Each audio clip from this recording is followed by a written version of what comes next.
Thank you for being here. Just with a heavy heart, I'd like to, just as a team, just that the Berry family is on our mind. And for most of the week, I know I speak on behalf of myself and my staff. I knew that Dom and his family meant a lot to myself, and some people I didn't realize how many people. And so, once again, with heavy heart and deepest sympathy and prayers for that family, we gave him a helmet, and it's just, I just wish you could do more for that family. So, a good effort by our guys. They came out and played well, came out and played fast. Got a lot of people in the game. I think we'll be pretty close to full strength next week. You come to Ohio State to compete for the Big Ten championship, and that journey starts tomorrow. Actually started immediately in a team meeting just a minute ago. So get a lot of respect for the upcoming opponent, and we got to get the Buckeyes ready to go. We'll open it up with questions. Front row, Todd. Decision to not play Braxton today. Was I wanted to play him. Braxton felt like he couldn't go, we were checking, and he tried really hard. Had a decent week of a good week of pushing himself through it. But MCL injuries are especially for skilled athletes, those are tough injuries. Follow up to that, Urban, is Kenny's played extremely well the last 3 weeks. 75 of 95, 13 touchdown passes. Where do is he just playing well, or is that a result of competition as well? I think it's a result. He was, and I'll say this in front of Kenny.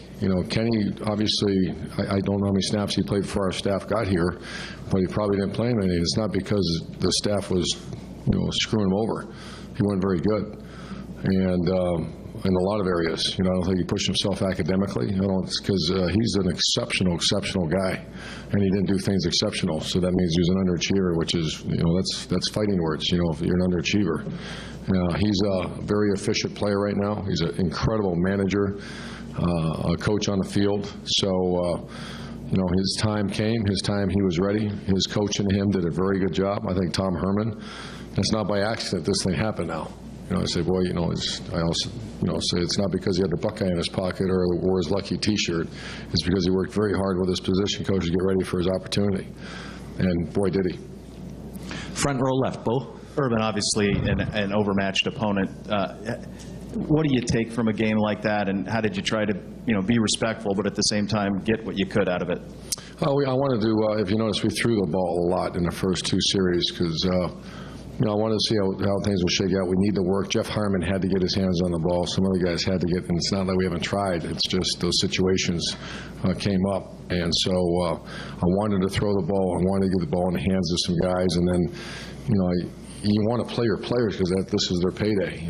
Jordan Hall deserved more carries than he got, but you just can't do that. And so, I've been on the other end of those. So I tried to do the best we could to just run the ball every snap and get the down the liners in there and let them earn an opportunity to get on the field.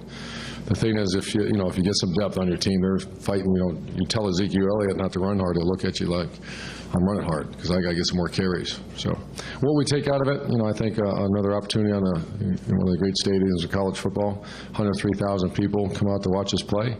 They have a right to see our kids play very hard, and they did. Front row, Tim. Urban, but do you leave here today, is Braxton Miller still your number one quarterback without a doubt in your mind? I mean, just talk about how you deal with that, I guess, next week. That's a great question, Tim, and he is our starting quarterback. Our backup quarterback has earned some time. I don't know. I really can't even begin to tell you how that's. I've been kind of working through some scenarios in my mind, and I still don't know what it is. So I'm going to see how we practice this week. But Braxton is our starting quarterback. Left side, Bill. Did the non-conference part of the schedule prepare you for the Big Ten season? You guys did those are some good questions today. That's a great question. Obviously at 10 o'clock next week, we'll know. I think it's an 8. What time's it kick off? 8 o'clock. Yeah, so really midnight next week, we'll know. I like where we're at as a team. I like my team. I love my coach. I like our coaches. I like the seriousness that our guys are approaching everything. I like the fact that we're relatively healthy. Are we prepared? I like to think we are. It's the defense had a lot of new players in there, so that question shall be answered for sure next week. But as a coach, I believe we are ready. Michael Bennett is out the way. Michael Bennett had a stinger in last week's game.